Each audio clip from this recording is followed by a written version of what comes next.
सबसे बेस्ट मतलब सबसे ऊपर है मेरा धर्म, क्योंकि हमारे ही धर्म से, हमारे ही समाज से जल जंगल जमीन पूरा सुरक्षित है। सदियों से यहाँ मेला लगते आ रहा है, पर हम लोग जागरूक पहले नहीं थे, पर हम लोग जागरूक हो गए हैं, तो हम लोग रूबरू बहुत तरह से निभाएंगे और हमारे समाज में, हमारे राज्य में, हमारे झारखंड में जो भी जल जंगल जमीन को काट दिया जा रहा है, हम उसको बचाएंगे, अपना कल्चर को बचाएंगे, कभी इसको कभी ख़त्म नहीं होने देंगे, जंगल को कभी ख़त्म नहीं होने देंगे। मेला का हम आदि कुड़ुक सरना समाज पलामू जिला का सचिव हैं और आज यहाँ जो मुख्य अतिथि हैं और उनका स्वागत करने आए हैं। मुख्य अतिथि में कौन है? मुख्य अतिथि में चमरा लिंडा हमारे जो कल्याण मंत्री हैं और वित्त मंत्री राधा कृष्ण किशोर हैं, उन्हीं का स्वागत के लिए हम लोग आए हैं। भैया जी, ये मेला कब से लगते आ रही है? मेला लगभग 1991 से लगते आ रहा है लगातार, और ये आदिवासियों का मेला है। पलामू ज़िले और गढ़वा ज़िले और लातेहार ज़िले, तीनों ज़िले से, तीनों प्रमंडल से लोग पहुंचते हैं और भव्य रूप से कार्यक्रम को सफल करते हैं। भैया जी, आपसे जानना चाह रहे हैं कि मेला का स्थापना कब हुआ था और किसके माध्यम से हुआ था? मेला का स्थापना जहां तक हम समझ पा रहे हैं 1991 में ही हुआ था, और इंदर सिंह नामधारी के कार्यकाल में, उस समय उनका ही कार्यकाल था, तब जाके स्थापना हुआ था, ऐसा हमारे मेला समिति के अध्यक्ष महोदय अर्जुन सिंह जी बताते हैं। ये मेला लगाने का पीछे का मकसद क्या है?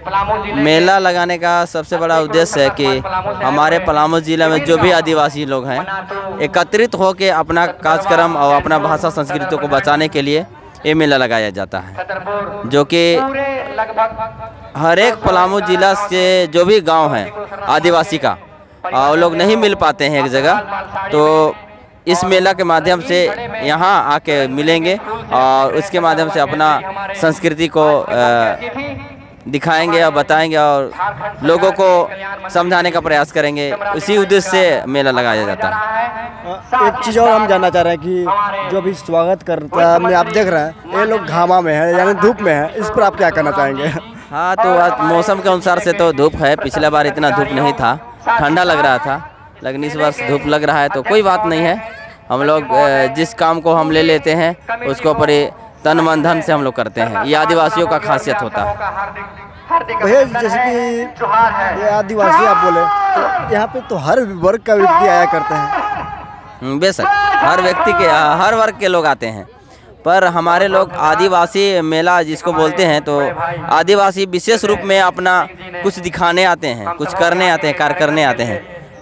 बाकी लोग आते हैं तो अपना मर मिठाई चरखा घूमने या मेला घूमने लोग आते हैं, देखने आते हैं, लेकिन हम लोग कार्यक्रम करने आते हैं, हम लोग सफल कराने आते हैं, सफल करने आते हैं। इसीलिए इतना धूप और पसीना हम लोग को कोई मायने नहीं रखता है।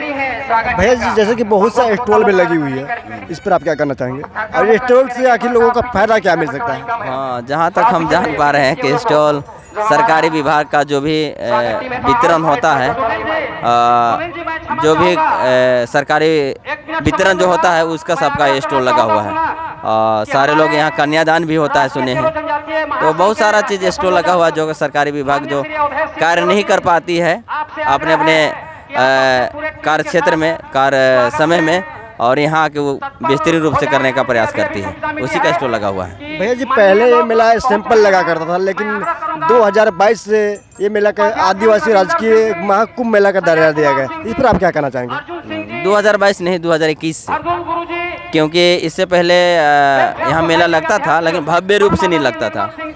आदिवासी हमारे चेरो भाई लोग हैं, उन लोग के यहाँ सारे लोग मिल के, चेरो समाज के जो भी हमारे गार्जियन तुल्य सारे लोग हैं, तो उन लोग से हम लोग नहीं मिल पाए थे, और या तो उन लोग नहीं मिल पाए थे या हम नहीं मिल पाए थे। हमारे पलामू ज़िले में 7 जनजाति लोग हैं आदिवासी में, जिसमें आदिवासी में उरांव है, मुंडा है, हो है, संथाल है और चेरो परहिया हैं।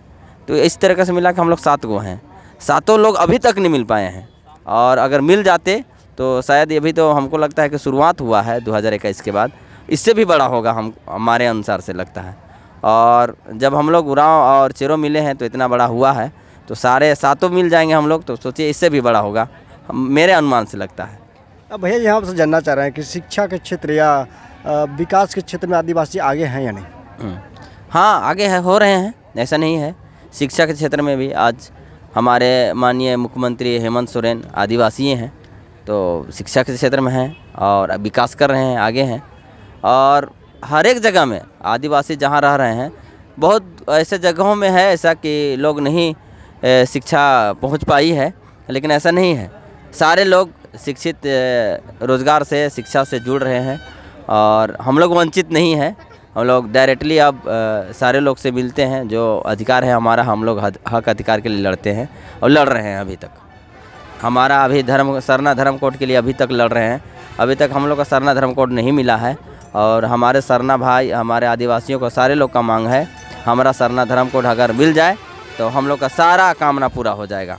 हम लोग का जो भी बचा खुचा जो भी विकास बाकी है, सरना धर्म कोड मिलेगा तो हम लोग का सारा जो सोच था वो हो जाएगा पूरा। सरना धर्म का कोड अभी तक क्यों नहीं मिल पाया है? शायद हमारे सरना धर्म कोड के पीछे हमारे ही लोगों का कमी नज़र आता है, जो कि हम लोग छोटी छोटी बातों में एक दूसरे से उलझ जाते हैं, बात को नहीं मानते, एक जगह नहीं जुट पाते हैं, एक बात को नहीं मान पाते हैं। बस तर्क की ज़रूरत है, नहीं समन्वय नहीं मना पा रहे हैं। और ऐसा नहीं है, हम लोग जिस समय से जागरूक हुए हैं और सबको पता चला है कि सरना धर्म कोड हमारे लिए बहुत महत्वपूर्ण रख रहा है, उस समय से हम लोग लगे हुए हैं।